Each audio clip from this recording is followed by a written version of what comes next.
from the start of the war, when it was declared, when Neville Chamberlain made the announcement. I went to school the next day, and the headmistress, Mrs. Hardwick, we always had a meeting, 120 students in the main hall of this incredible old house. And she said, now that we're at war, she said, we'll have to make many arrangements, many preparations. She said, the basement of this place, it was from 1800, that's where we'll be if the sirens start. But she said, there are some things physically we have to do and wear. One of them is gas masks.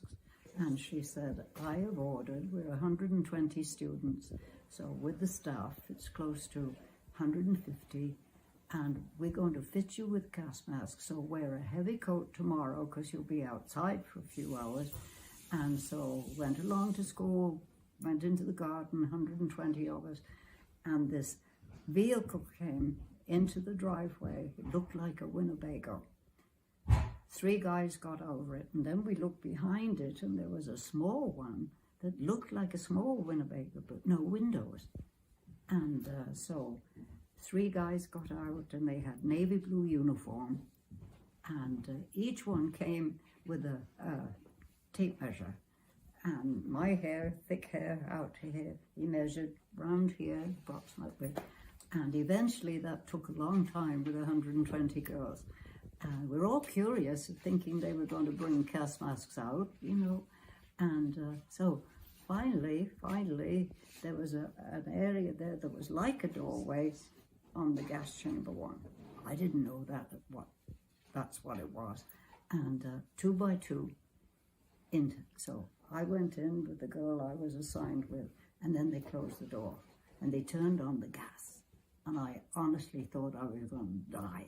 The burning in my eyes, it was almost unbearable. And I screamed, threw my hands up and I screamed. And he said, oh my God. So from outside, opened the door and I jumped out. And so he took it off and he said, it didn't fit. And I was not crying, but just with the pain of it, you know. And so somebody went into school, got some wet rags, came out with these sopping wet rags and mopped my face and everything, got another one, a smaller one, and put it on me, and then sent me back in again and turned the gas on. And now I couldn't even tell if I was being gassed that time because, you know, I already had been. And it took about a week before. I never got over it. Honestly, if I'm ever in a place quiet like this without any windows, Jerry will tell you in elevators and things, you know, I try not to. I do a dozen stairs rather than that. But it just was an unbelievable. And the idea that he would do something like that, when I came up from the shelter, every single time, other people would be looking for glass and debris and everything. All I did was sniff. Like this, you know, has he gassed us? You know, it was a terrible, terrible feeling.